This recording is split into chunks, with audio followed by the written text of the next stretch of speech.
Hi, I'm Gregory Young from Gregory Young Photography, and in today's video I'm going to show you how to take a day shot and turn it into a night shot. So let's get started. So here we are in the catalogue section. I'm firstly going to go to Edit,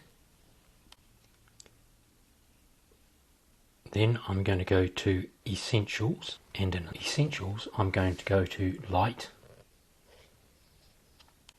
and in Light I'm going to go all the way down to Shadows and bring the shadows down to around about 68.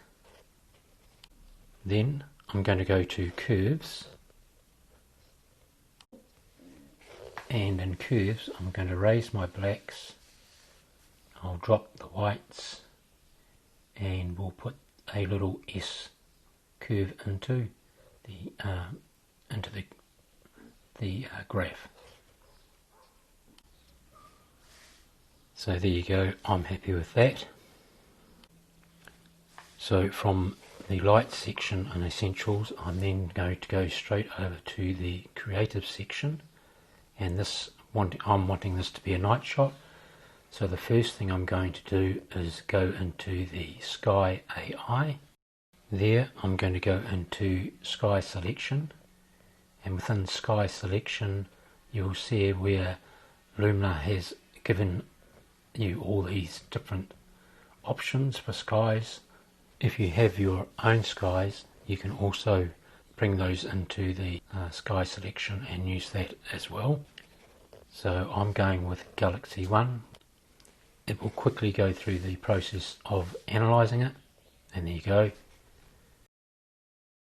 If I zoom in here and take a closer look, look how well it's done its job.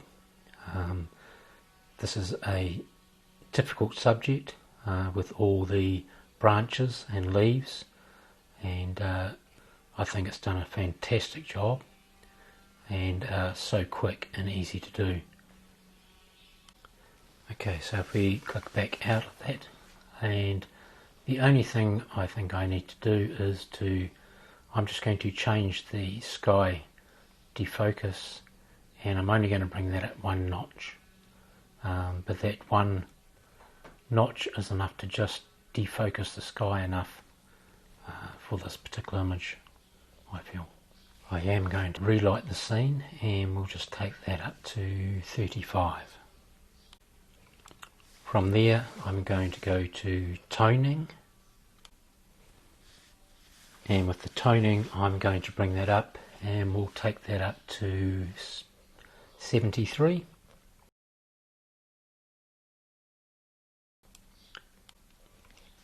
Now I'm going to go into the Pro section, and in the Pro section I'm going to go to Super Contrast, and I'm going to go to the shadows and bring the shadow contrast up to 15, and the shadows balance I'm going to take that up to about 57. Then I'll go into the mid-tone contrast, and I'm just going to bring that up a little bit to about 5,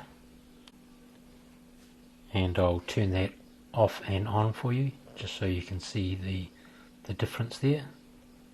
Next I'm going to go to the Colour Harmony, and I'm going to go to Colour Balance. If we click in here you'll see there's the shadows, mid-tones and highlights. I'm only really interested in the shadows. So in the shadows I'm wanting to give them a bit more of a warmer yellow look to them. So I'm going to take the slider down towards the yellow, and we'll take it down to -15.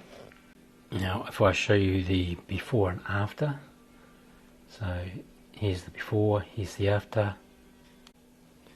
Now the only reason I put more warmth into it by taking it toward the yellow is because my memory of the night there, the night light, was that it had a warm tinge to it, and that's how I remember it, so that's why I've done that.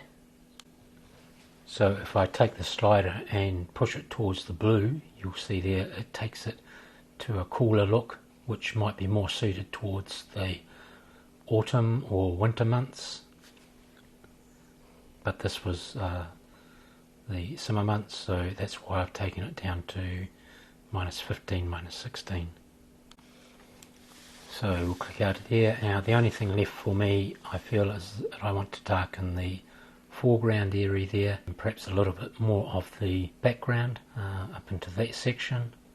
So what I'm going to do now is I'm now going to go into local masking, and we'll select basic, and in here you can either paint, you can add a radial mask or a graduate mask, but I'm going to go with the firstly the graduate mask, and if we drag that up here to roughly about there, then I'm going to go over to the highlights slider, and I'm going to drag that all the way down to -100, and the shadows I'll take down to around about -95, and you can see there it darkening the foreground, and I'll just turn that off and on for you so you can see the difference there.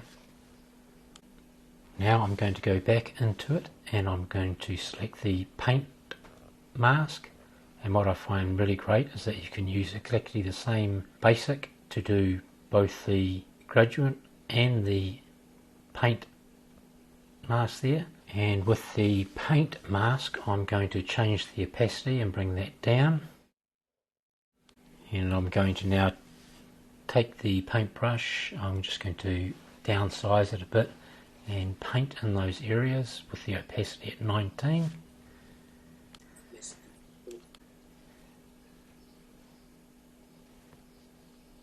And I'm just going to take the opacity down a little bit more, and increase it a little bit more, and paint back into that back area. And I'll just show you the before and after again. So at this stage I've now completed the edit. I'm happy with it. I think it's done a fantastic job placing the sky, and I'm now going to go down here to where you'll see template name edited, and in there I'm going to select save.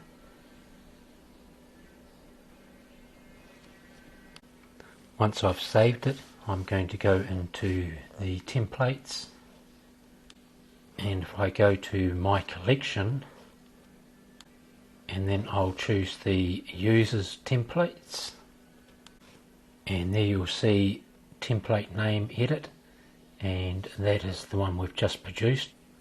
So if I was to take this image back to the original, and I'll show you now, I'll go up to edit and go down to the history, and at the top I will select where it says history there, click on original. That takes it all the way back to the original. Now we'll go back into the templates, click on the last template that we just saved,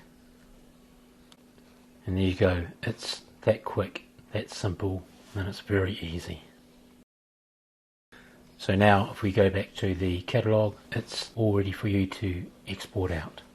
So there you go. I hope you get an idea of how powerful Luminar AI is, how quick and simple it is to use, and if you like what you've seen, please subscribe to the channel. I'll leave a link to Luminar in the show notes, and I hope that you'll join me again in the future. So stay safe out there, guys. Thanks for watching, and have a fantastic day.